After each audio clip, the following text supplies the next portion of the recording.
अब वो अपने अल्लाह के पास, अपने नबी के पास नमाज के माध्यम से अपने अल्लाह से दुआ करना चाहते हैं। जो लोग शहीद हुए हैं, जिनको गोली लगी है, आप वो भी नहीं करने देना चाह रहे हो। न्यू वर्ल्ड ऑर्डर की ओर हम बढ़ रहे हैं।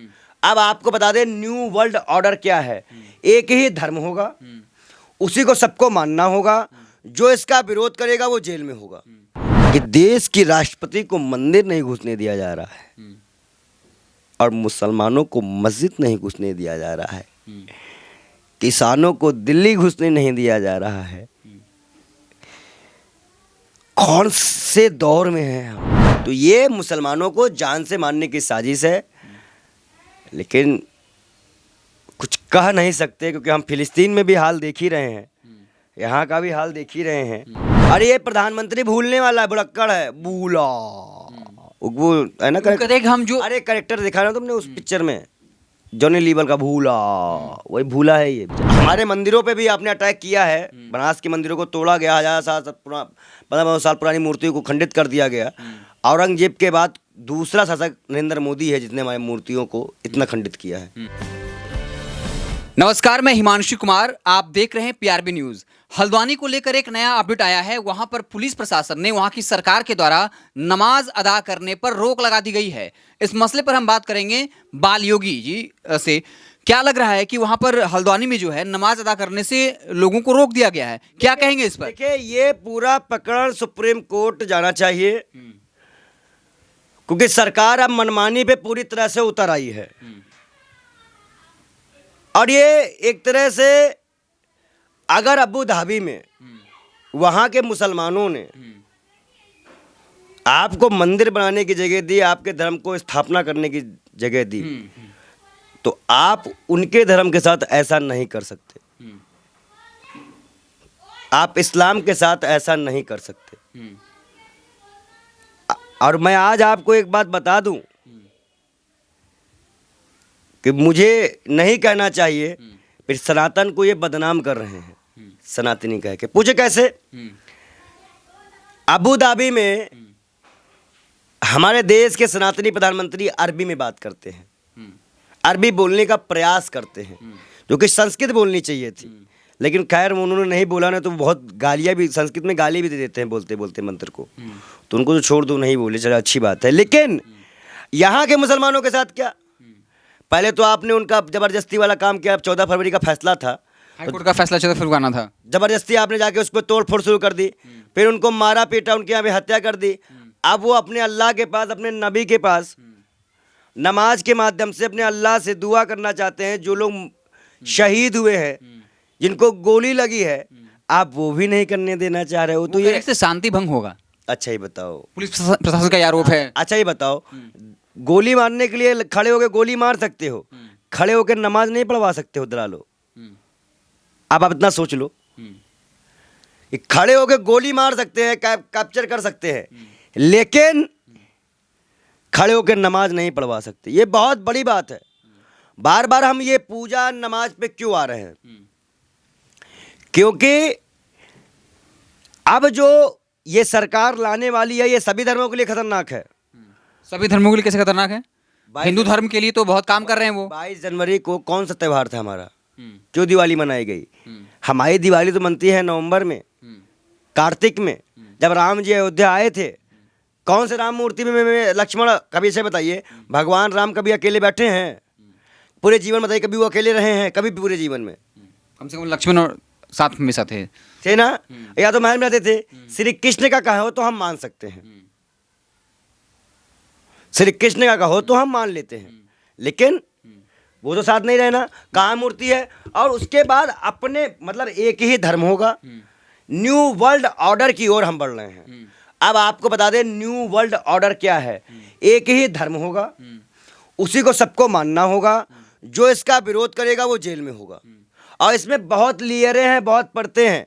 आप कभी भी हमारे संसद का जो मैप बना है, वो एक जो ताबूत होता है ना, मरने के बाद जो दफन होता है, वो ताबूत का पोस का है। लेकिन वो तो बताते हैं कि बड़े बड़े कई कंट्रियां शामिल हैं, पर हम हिंदुस्तान में न्यू वर्ल्ड ऑर्डर लागू होने नहीं देंगे। वो कहते हैं कि मोदी जी विष्णु का अवतार हैं। कौन?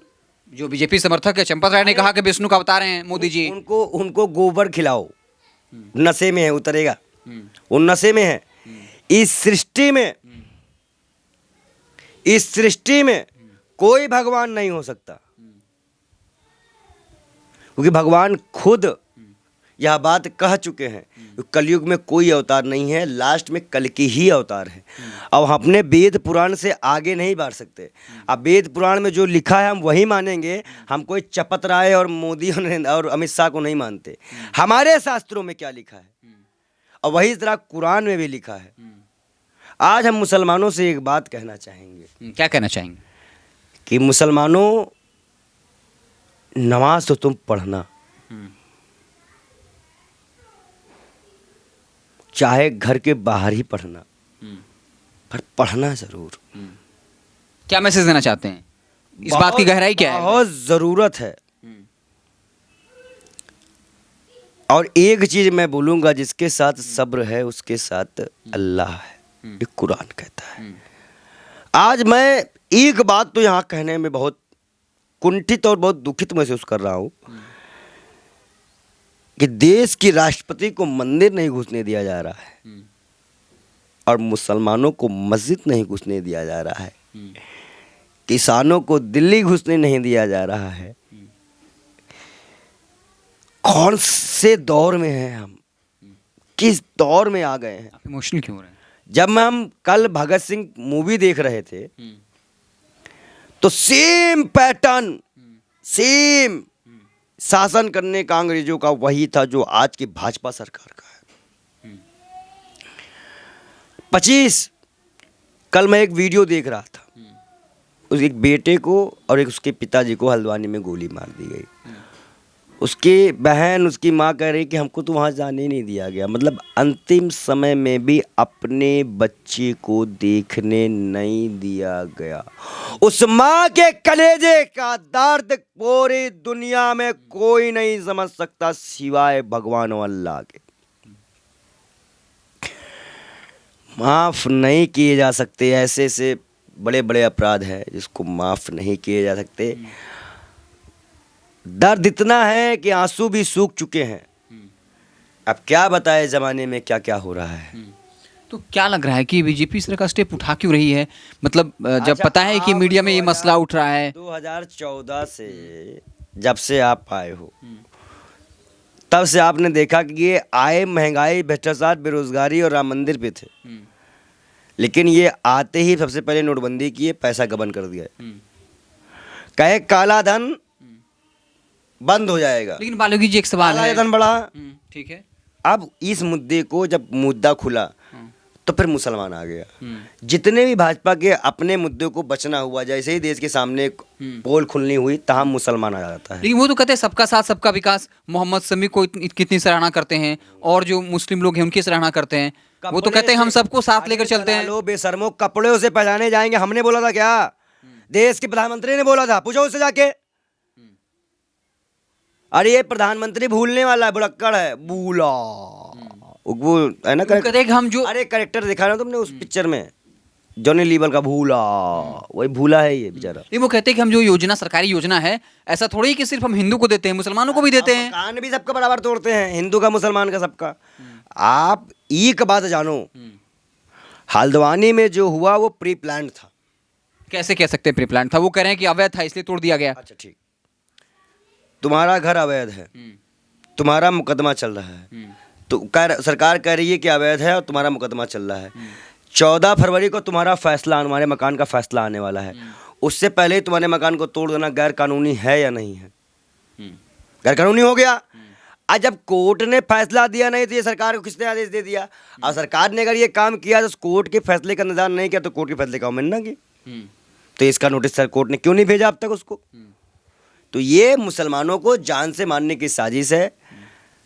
लेकिन कुछ कह नहीं सकते, क्योंकि हम फिलिस्तीन में भी हाल देख ही रहे हैं, यहाँ का भी हाल देख ही रहे हैं। और जितना हो सकता है सिर्फ जो हमारे हक में है वो हम बोल सकते हैं। अब बोलते रहेंगे, लास्ट दम तक बोलते रहेंगे, प्रभु से प्रार्थना भी करते रहेंगे कि इस सरकार को जल्दी से जल्दी हटाओ, नहीं आने वाले समय में हम कहीं नहीं जा पाएंगे। लेकिन हल्द्वानी पर और जो पार्टियां हैं वो क्यों एक्टिव नहीं है योगी जी, ये एक बड़ा सवाल है। क्यों नहीं जा रहे बड़े नेता वहां पर? भारत जोड़ो यात्रा में कल या परसों में जाएंगे और हल्द्वानी वाले मुद्दे पे राहुल गांधी से पर्सनली बात करेंगे और ये मुद्दा हम उठाएंगे। ओवैसी साहब, ओवैसी साहब हम क्या कहेंगे? उनको तो जाना चाहिए, जब मुसलमानों के हमदर्द हैं उनको वहाँ हल्द्वानी जाना चाहिए था। अभी ट्विटर में उनके जो चाहने वाले हैं अभी कुछ बोल देंगे तो बुरा लग जाता है सर, लेकिन एक ईमानदार और वो भी जानते हैं हमको, जो भी हमको सुनता है उनके जितने फॉलोवर हैं वो सब जानते हैं कि पंडित जी कभी किसी को छोड़ते नहीं हैं। अवैसी साहब को वहाँ जाना चाहिए था, अवैसी साहब को जाना चाहिए था, इमरान प्रतापगढ़ी को जाना चाहिए था, जितने मुस्लिम नेता थे जितने भी, फारूक अब्दुल्ला को जाना चाहिए था। या खाली उनका मसला कश्मीर तक ही है? हिंदुस्तान में वो कहते ना हिंदुस्तान सबका है, तो हिंदुस्तान के हर मुसलमान भी आपके हैं। फाजुल्लाह गुलाम नबी आज़ाद को जाना चाहिए था।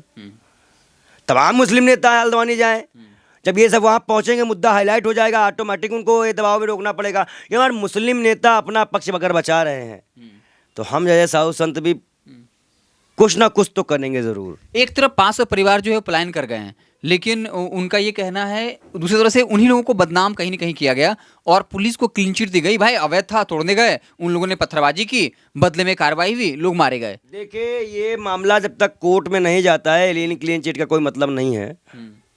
मामला कोर्ट जाए, जांच हो और नमाज की पाबंदी को हटाया जाए, हम इसका सख्त विरोध करते हैं। देश में अखंडता रहनी चाहिए, एकता रहनी चाहिए, जिसका तोड़ने का काम भारतीय जनता पार्टी बेखूबी कर रही है। लेकिन वो तो कहते हैं कि भाई पत्थरबाजी हुई तब डिलीट किया गया। मैं कह रहा हूँ कोर्ट का फैसला आया, फिर मैं अभी तुमको पूरा प्रकरण समझा चुका हूँ, फिर भी पागल होने वाली बात कर रहे हो। जब फैसला ही नहीं आया तो वही लीगल का मामला ही कहाँ हुआ कि वो वैध है क्या अवैध है? जब फैसला आएगा तब तो वैध अवैध का फैसला होगा, सरकार कर लेगी। अभी हम कहें सरकार अवैध मान लेगी सरकार? अभी मैं कह दूं क्या लगा चुनाव में फायदा के लिए? अभी मैं कह दूं धामी सरकार अवैध है, मान लेंगे? मान लेंगे आप? क्योंकि वो विधायक है पूरे। तो अगर मान लो अगर ऐसा कभी तो फ्लोर टेस्ट होगा, फ्लोर टेस्ट में वो अपने विधायक साबित करेंगे, तब तो बात बनेगी ना। तो जब ये कोर्ट ने फैसला दिया नहीं है, आप उनके मस्जिदों पे भी ये हमला करने जा रहे हो और उनके हमारे मंदिरों पे भी आपने अटैक किया है। बनारस के मंदिरों को तोड़ा गया, 1500 साल पुरानी मूर्तियों को खंडित कर दिया गया। औरंगजेब के बाद दूसरा शासक नरेंद्र मोदी है जिसने हमारी मूर्तियों को इतना खंडित किया है। और ये किसी ने नहीं, हमारे शिव के अवतार शंकराचार्य का बयान है, हम नमन करते हैं उनको। तो ऐसे तानाशाहियों को तो भगा देना चाहिए देश से। क्या लग रहा है इसका फायदा मिलेगा बीजेपी को? क्या वो चुनावी फायदे के लिए कर रही है? कोई फायदा नहीं मिलने वाला।